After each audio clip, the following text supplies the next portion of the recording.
disagree. I would argue that there's actually axioms and premises and logical foundations for why we should choose certain things. I mean, I understand this is the fundamental contradiction between our worldviews, and that's why it keeps coming back to things like logic and things like objectivity. And again, I understand that within your worldview you can't have those things, and you're saying we don't need those things. We can make quote unquote claims about the world based on our assumptions of the environment and how they stimulate us and our innate biology and how that affects us. And then you're agreeing that you can't make universal moral claims either. So you're a moral subjectivist. And so you're basically in a point in which the only thing that really exists in the world is power. And in that game, the things that you advocate against, be it slavery, be it reparations, I mean, if people in power decided not to, you can't actually make an argument of why it's wrong. So people in power, like white people, when they enslaved black people, they said like, hey, you shouldn't have rights, but things still changed even though there was a power dynamic there. So I'm not saying that the only thing that exists is power.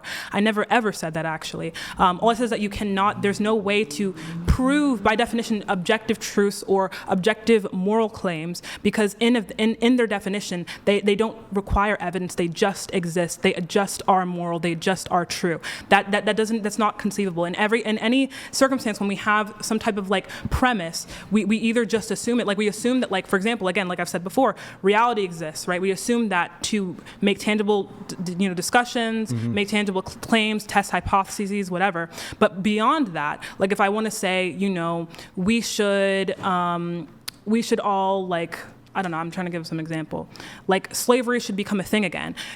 People don't say that as like some absolute truth. They give reasons why, and it persuades people or it doesn't. I'm saying that we need to push certain ideas and beliefs that, promote happiness and goodness, because I think most people would enjoy that. I think it would be the most optimal society when we value fundamentally, equality of opportunity and in general. And so how could somebody be, if free will doesn't exist, how could they be persuaded to adopt a different opinion? Like because we don't have free will right now. However, I can have this discussion with you, and if we have, for example, let's say we both value individuals, but then you're like, I want slavery or something. I could say, well, hey, if you value people, here's what would happen under slavery. Then I could move your credence and move your belief into believing what I believe is that we shouldn't have slavery, right? So you can still move people's, beliefs would that under this. In your opinion, in your worldview, does that insinuate that people can make choices between two different things?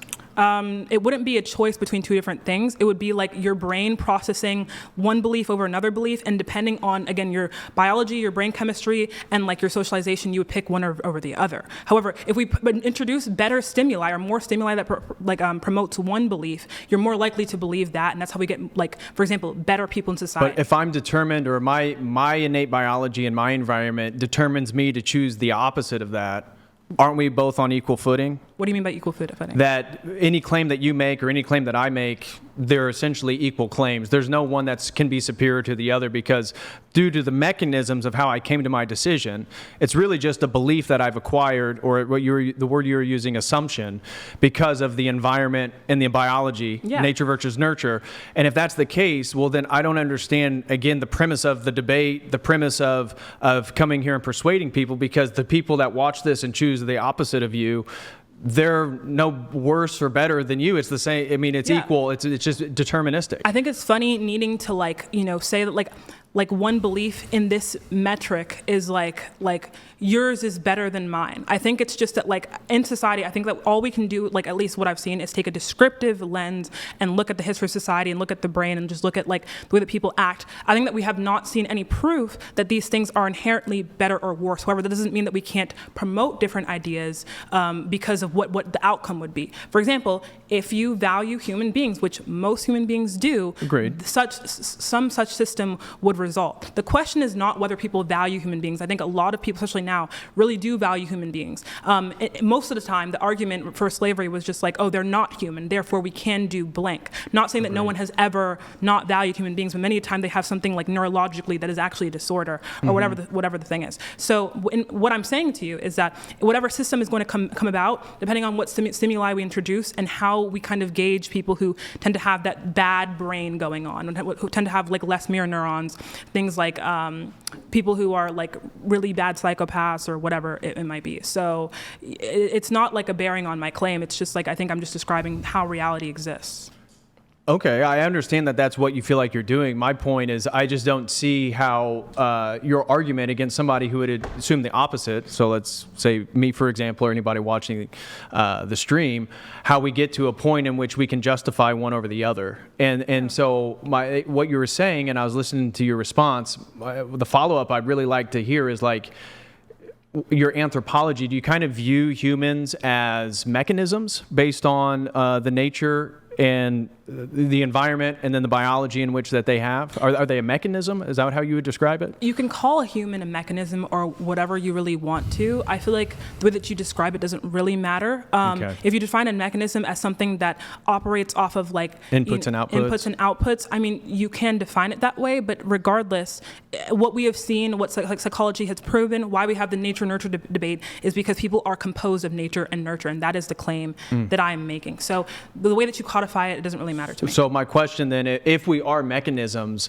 I'm curious, can I grape a typewriter? I mean, that is a mechanism that's purely based on inputs and outputs. And if we are mechanisms, then I don't even see how you could argue against Grape, which again, as I'm a Christian, I believe we have free will, and that violates somebody's volition and consent. So it's wrong in that sense. But from your worldview, I don't even see how you could say that Grape is wrong, because it's the mechanism. The man doing it was determined, and the woman receiving it, she was determined to kind of be in that situation no matter how she feels about it. So really quickly. So we don't think that Grape is wrong, right? Just because like the person, I think part when of the reason you say we, who do you mean exactly? I mean, I guess you can just say like in general, I think for take it from a societal like lens, like even if the person like didn't know what they were doing, we would still didn't know what they were doing. We would still like kind of have a problem with it. But I think one of the biggest reasons why Grape is wrong is because someone is negatively affected and they didn't want such thing to happen to them, etc. Right? I think Grape is wrong because I value people and I value human beings and their well-being and their safety. Right? So when someone grapes someone,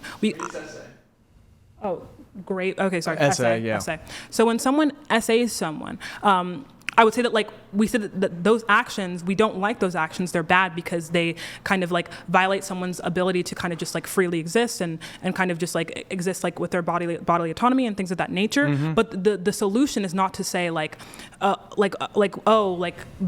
think we should say boo, that is bad. But the solution is to rehabilitate that person, find out whatever caused them to do that, and exterminate that cause. So that's kind of the way I would take something like Grape or what if the cause is biological? Like so that's why we have like meds and pharmacy. Like we have things that like we can pinpoint what part of the brain is causing the problem and provide a solution. So another question. There is an argument regarding, this is specifically regarding like Daniel Dennett and his compatibilism, regarding like what kind of the issue that we're talking about regarding moral responsibility and things like this. And it's called the manipulation reductio ad absurdum argument.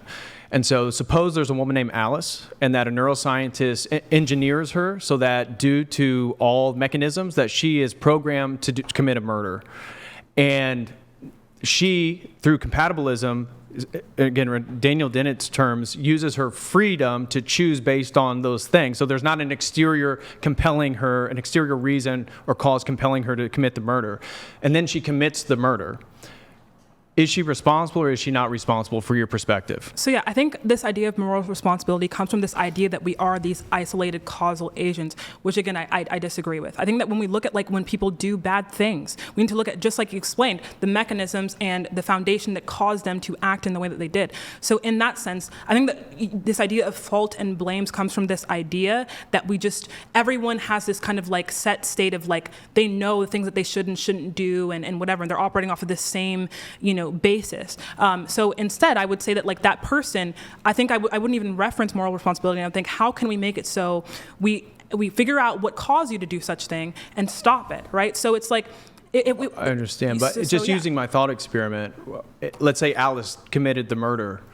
In your worldview, would you find her guilty or responsible, or would you say she's not guilty or responsible because she was programmed through neuroscience, say like a Neuralink, Elon Musk Neuralink or something like that? Yeah. Again, what is she? if you want to go from my framework and Yeah, that's what I want to know. Is like in your legality, framework, how would you address Alice? Yeah, so legality works in a way where it should prioritize rehabilitation and fixing whatever, again, caused the output, right? So, for example, if it's her engineering, you said it was engineering, that kind of sounds like a lot like biology. If it was her biology, something that she was encoded with, we fix that, right? We give her the drugs that she needs, and then we take her to somewhere where she can no longer hurt people, right? That is the output. So my legal framework does not have to do with like dishing things out because you deserve it. It's dishing things out they're going to fix the problem. I just want to know if she's culpable. Like in your worldview, is Alice culpable for the murder because the neuroscience engineered her to do it? No. Yes or no? So she's not culpable. No, I don't. Well, see that would culpability violate as compatibilism because in that hypothetical, she is not compelled by external factors, and she's only conditioned by her internal response in her biology, Yeah. and therefore within a compatibilistic framework. I'm not a compatibilist. So earlier you were arguing for compatibilism. What? No, I wasn't. I'm a determinist. There's a difference between determinism Exactly. and Well, compatibilism is a form of determinism. So maybe you can call it soft sub-branch. determinist. Yeah, it's a sub-branch. Or whatever. It's a sub-branch. But once again, a determinist would say that she is culpable. I would say she's not, because as a hard determinist, not a compatibilist, I would say that even your biology is one of these causes that you are not in control of. You don't author it. And compatibilists agree with that, but they just